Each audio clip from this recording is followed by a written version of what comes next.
noite, Rondônia. No ar, mais um SIC News aqui na SIC TV e nas emissoras que formam a Record TV em todo o estado de Rondônia. O SIC News é o jornal que provoca, que instiga, denuncia. A maior e melhor equipe de repórteres do estado já está a postos para trazer os fatos tais quais eles acontecem. Nossa missão é o jornalismo. Nossa matéria-prima é a notícia. Nosso compromisso é com a verdade. Boa noite, Renata Beccaria.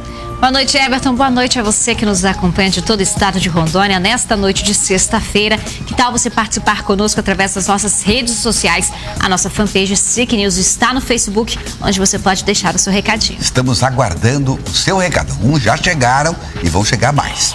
Renata. Pai sofre alienação parental e entra na justiça para ter a guarda definitiva da filha, que além da alienação, sofre maus tratos pelo padrasto.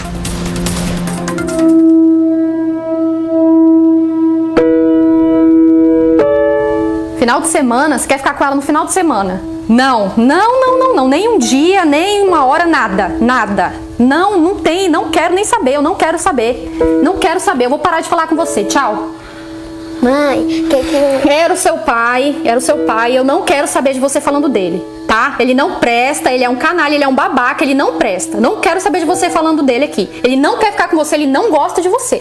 Mas tá? Meu pai... Não, ele não gosta de você. Ele é um mentiroso, ele não gosta de você.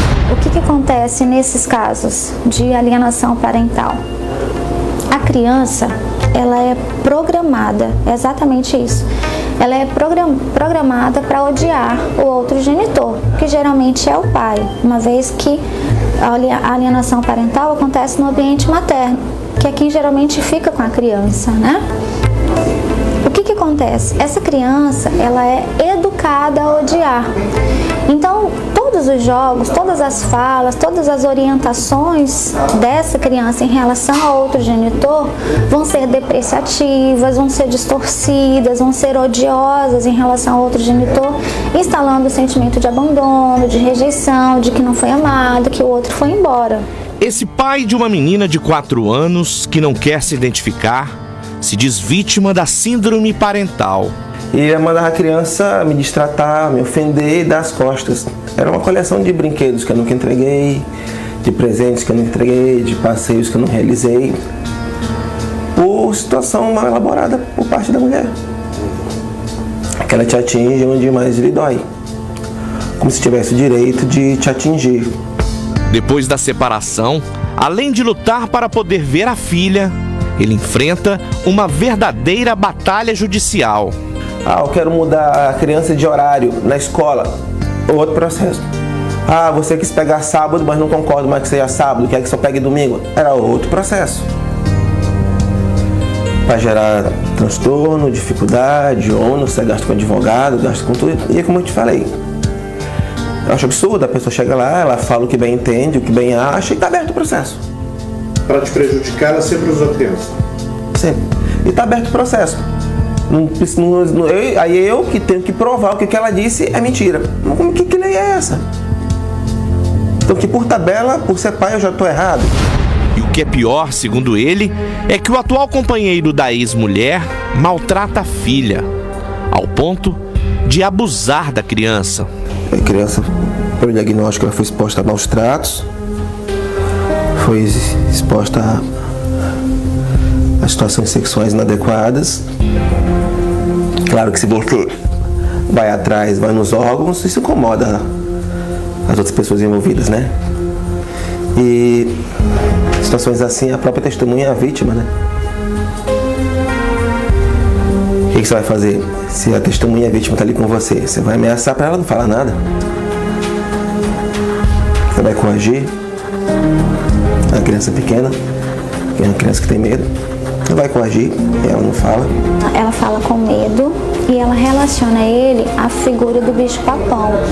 É tanto que assim, se ela estiver aqui na sala e você apaga a luz, o medo dela é porque ela sabe que o bicho-papão vai vir. E quando ela relaciona como o bicho-papão se comporta, ela descreve a mesma postura do padrasto, que é exatamente como ele faz com ela. Só que é muito mais fácil, muito mais seguro para mim dizer que eu tenho medo do bicho-papão, que toda criança tem medo, do que dizer eu tenho medo do meu padrasto, né? Porque daí ela vai estar denunciando. Né? Não, ela está se defendendo. Ela faz uma analogia, ela faz uma relação para ela se defender. Ainda de acordo com o pai, o medo da criança em falar sobre o assunto só tem uma explicação: as ameaças que sofre dentro de casa. Faz meses que eu estou esperando o resultado da DPCA, meses esperando o resultado do conselho. O conselho tomou as providências cabíveis, o conselho fez tudo o que era para fazer e nós estamos à espera. Tanto que recentemente a criança sofreu uma ameaça e nada. Que tipo de ameaça? De vida. Ela chegou dizendo para mim: papai, pessoal tal falou que vai me pagar. Ficou me apertando e falou que vai me pagar. Não, e todas as vezes que ela veio me contar alguma coisa, ela vinha sussurrando. Ela sussurrava, literalmente. Na maioria das vezes a gente tinha que entrar embaixo da mesa para ninguém de fato escutar, para ela ter certeza que ninguém estava escutando o que ela estava me contando. Medo da mãe. Medo da mãe. Tanto que quando a primeira vez que ela começou a falar alguma coisa, ela disse assim: tia, eu quero te contar uma coisa da minha mãe, mas eu tenho medo que ela escute o que a gente vai conversar. Ou então, que ela saiba que eu tô te contando e ela vai vir aqui contigo. Olha o medo dela por ela e inclusive por mim, né? Com todos esses fatos, relatos, documentos e laudos que comprovam o sofrimento do pai e da criança, ele diz que se sente desacreditado, já que a justiça até agora não fez nada para simplesmente avaliar as denúncias.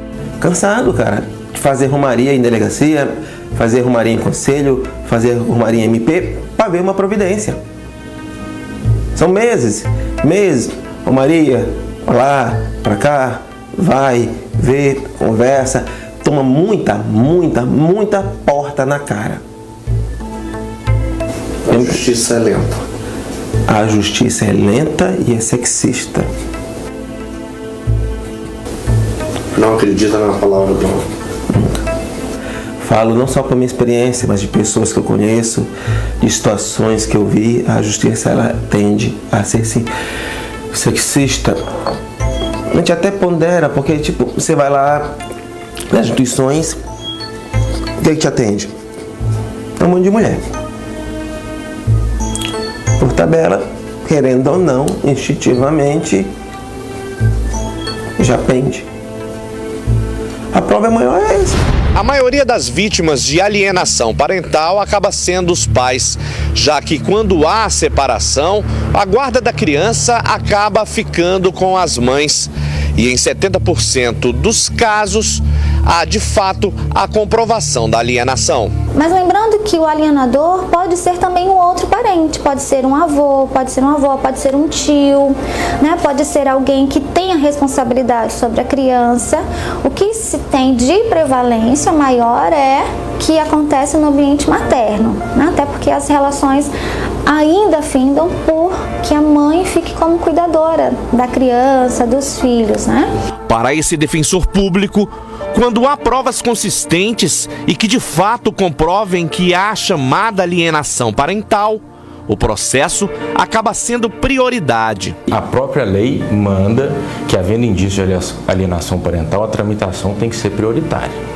Então, o prolongamento desse processo é um prejuízo para a criança e para o próprio pai, que se sente injustiçado, né? Aí sim, esse processo, quando há indícios, o setor psicossocial trata esse processo com prioridade, as varas de família e a Defensoria Pública também trata esse processo com prioridade. E aí, detectada a alienação parental, a lei prevê vários mecanismos para se contornar. Mas no caso desse pai, que hoje tem a guarda compartilhada da criança, a alienação parental é apenas mais um problema, entre tantos que a filha dele ainda terá que enfrentar, até que uma solução definitiva seja tomada pela justiça. Queria paz, queria poder dormir e acordar tranquilo, queria poder não ter medo do que vai acontecer amanhã, porque a tua vida, e às vezes de quem você ama depende do humor de uma pessoa que você não conhece. Vamos supor que você fosse o juiz. Não sei se hoje você está de bom humor, se você está de mau humor, se você leu tudo, ou se seu dia está corrido e você não leu tudo. E lá você vai deliberar a vida que você vai ter que levar hoje na vida.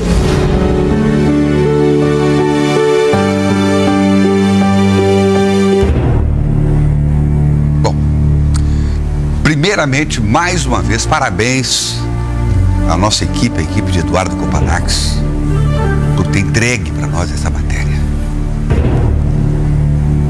Aprofundando temas, discutindo situações.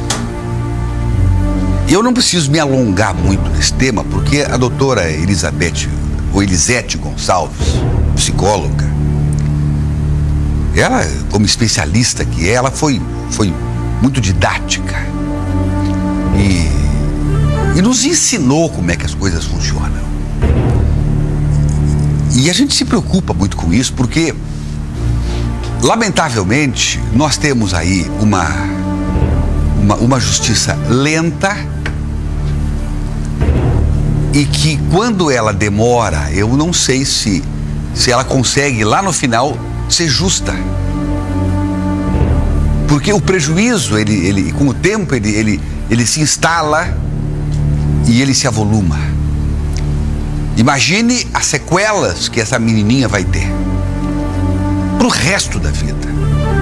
Mesmo que ela venha a ter paz daqui a pouco, se livrando das garras do padrasto, admitindo que tudo isso seja real, e eu acredito que seja,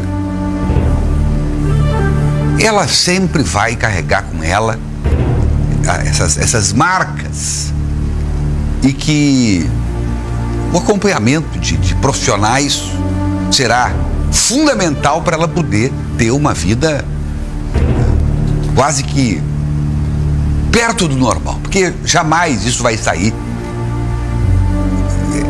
do coração dela. As marcas, as cicatrizes jamais desaparecerão.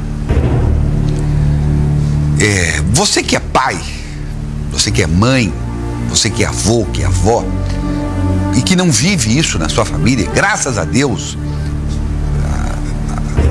a maioria não vive, mas muita gente vive. Mas você já parou para imaginar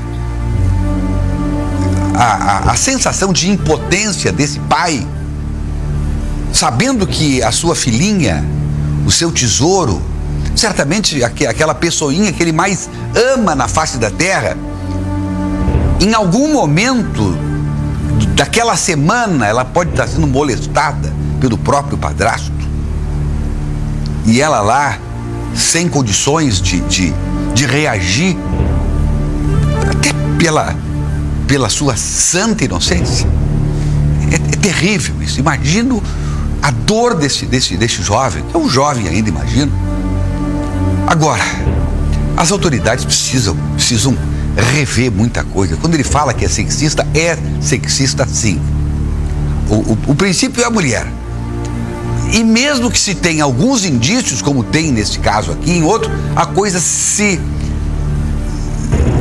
enrola, se estende, se espicha e não se toma uma decisão que tem que se tomar.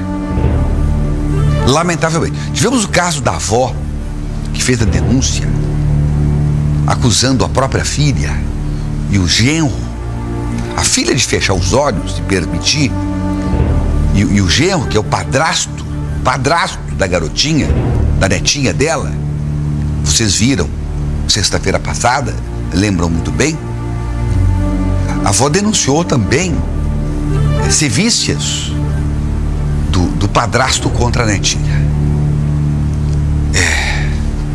Eu cheguei a provocar, eu vou confessar até, eu não acreditava, porque eu não sou inocente, não sou bobinho, assim como a minha cara mostra. Mas eu provoquei, disse, isso segunda-feira vai mudar. Isso eu não falei aqui, mas falei no papo de redação no sábado, no dia seguinte ao jornal. E vai mudar porque as autoridades vão não tomaram atitude nenhuma. E o que mais me intrigou, é que essa semana, ontem, hoje, a produção conversou com a avó, e aí tem novidades, assim, não quero mais mexer com isso, não quero mais falar com isso, não quero mais saber disso. Ou seja, a coisa é mais grave do que parecia. A situação daquela pobre avó é mais grave. Atenção, justiça. Porque aquilo que ela falava com tanta convicção, com dor, na semana passada, ela já diz, não quero mexer, não quero. Quer dizer, teria ela de novo, porque ela já havia confessado na sexta passada que ela sofreu ameaças. Será que ela sofreu novas ameaças que a fizeram calar? Claro que ela deve continuar na justiça a sua luta, mas sem trazer à opinião pública a sua história. Bom, esperamos que as autoridades vejam esse caso de hoje também. E quando eu falo autoridades, não é só o judiciário, não é só os assistentes sociais, não, é o Estado, é o Congresso Nacional, buscar leis mais ágeis, mais rápidas, para se proteger as nossas crianças.